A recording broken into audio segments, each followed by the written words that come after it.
Assalamualaikum, halo semuanya. Perkenalkan, nama saya Fatir Kari Hakim, NIM 10525080 dari kelas IS3. Hari ini saya ingin mengajak teman-teman menelusuri perjalanan teknologi lewat topik sejarah perkembangan komputer dan dampaknya pada teknologi modern. Pada penjelasan ini, kita akan melihat bagaimana alat hitung berevolusi menjadi teknologi canggih yang kita pakai setiap hari. Pengantar ilmu komputer. Kita mulai dengan fondasi, definisi dan pentingnya ilmu komputer dalam konteks kehidupan sehari-hari kita. Definisi dan pentingnya komputer dalam kehidupan sehari-hari. Pengertian dasar komputer, perangkat elektronik untuk memproses, menyimpan, dan mengelola data. Signifikansi komputer, merevolusi cara kerja dan interaksi manusia menjadi alat utama di berbagai bidang. Komputer dan karir modern menjadi syarat dasar dan meningkatkan daya saing di pasar kerja. Fungsi komputer sehari-hari membantu otomasi tugas dan akses informasi cepat. Kita mulai dari hal yang paling dasar. Apa sih sebenarnya komputer itu? Secara teknis, dia cuma alat elektronik buat memproses dan menyimpan data. Tapi teman-teman sadar nggak? Sekarang fungsinya sudah jauh lebih dari itu. Komputer sudah berevolusi menjadi hidup. Coba kita bayangkan sehari-hari tanpa HP, laptop, susah pastinya. Karena ini bukan cuma buat mengetik tugas, tapi jadi syarat wajib buat kita bisa bersaing di dunia kerja. Nah, intinya dia adalah asisten utama kita buat otomatisasi tugas dan cari info secara instan. Generasi komputer dan evolusinya. Kita akan melihat tonggak sejarah perkembangan hardware yang dibagi menjadi 5 generasi utama berdasarkan teknologi komponen utamanya. Evolusi teknologi komputer dari tabung vakum ke microprosesor. Pengantar generasi pertama 1940 sampai 1956 menggunakan tabung vakum. Dia besar, boros energi. Contohnya itu ada ENIAC. Transisi ke generasi kedua dari 1956 sampai 1963. Penemuan transistor, dia lebih kecil, efisien.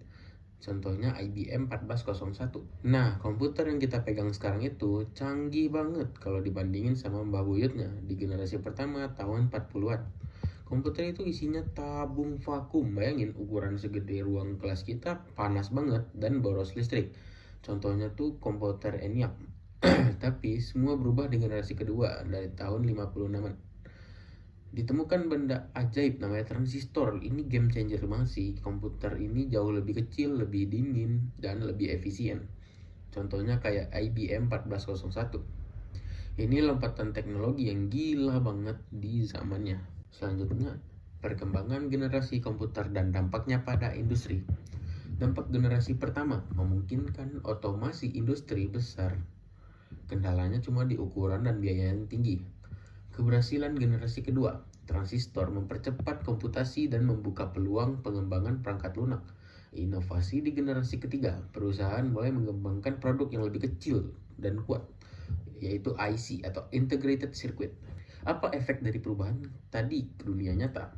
Waktu zaman generasi pertama, karena mahal dan juga besar, komputer cuma dipakai buat industri raksasa, buat otomatisasi pabrik. Tapi pas masuk ke generasi kedua dengan transistor, komputer mulai bisa mikir lebih cepat.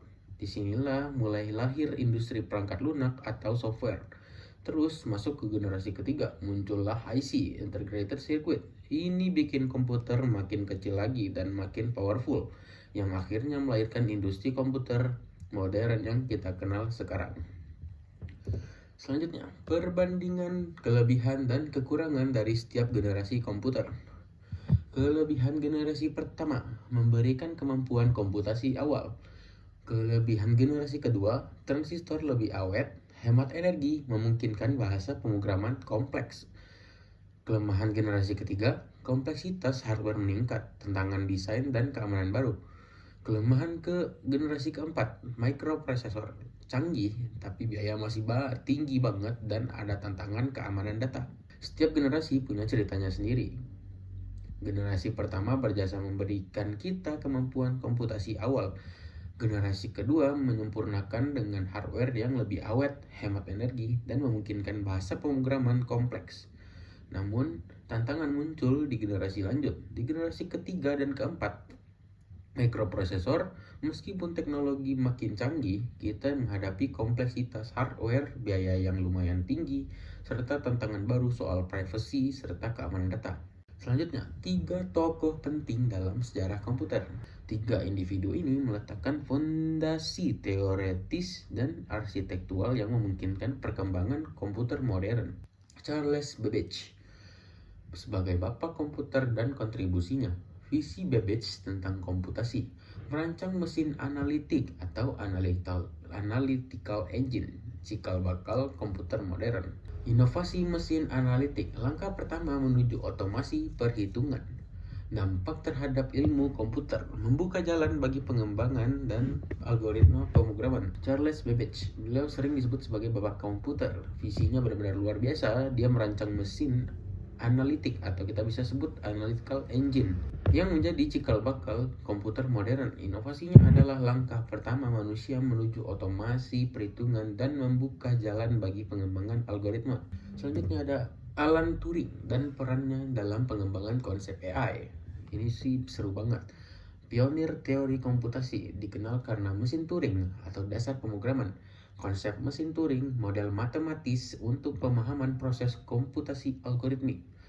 Turing dan kecerdasan buatan, kontribusi terhadap konsep AI atau Turing test. Terus selanjutnya, warisan Turing, pengaruhnya terasa dalam pengembangan AI dan algoritma modern. Alan Turing, sosok penting dalam pengembangan konsep AI. Ia dikenal sebagai pionir teori komputasi lewat konsep mesin Turing, sebuah model matematis yang menjelaskan proses kerja komputer. Lebih jauh lagi, Turing kontribusi besar pada fondasi kecerdasan buatan atau AI. Warisannya masih sangat terasa dalam algoritma modern yang kita pakai sekarang. John von Neumann dan pengaruhnya terhadap arsitektur komputer modern. Arsitektur von Neumann mengintegrasikan memori dan unit pemrosesan menjadi fondasi komputer yang modern. Inovasi dalam pemrograman, memperkenalkan ide pemrograman yang dapat disimpan. John von Neumann, dia berpengaruh besar pada arsitektur komputer modern. Von Neumann punya ide brilian untuk mengintegrasikan memori dan unit pemrosesan dalam satu sistem. Dia juga memperkenalkan konsep storage program, di mana program bisa disimpan dalam memori komputer, bukan diubah-ubah kabelnya secara manual. Dampak teknologi komputer pada karir dan kehidupan.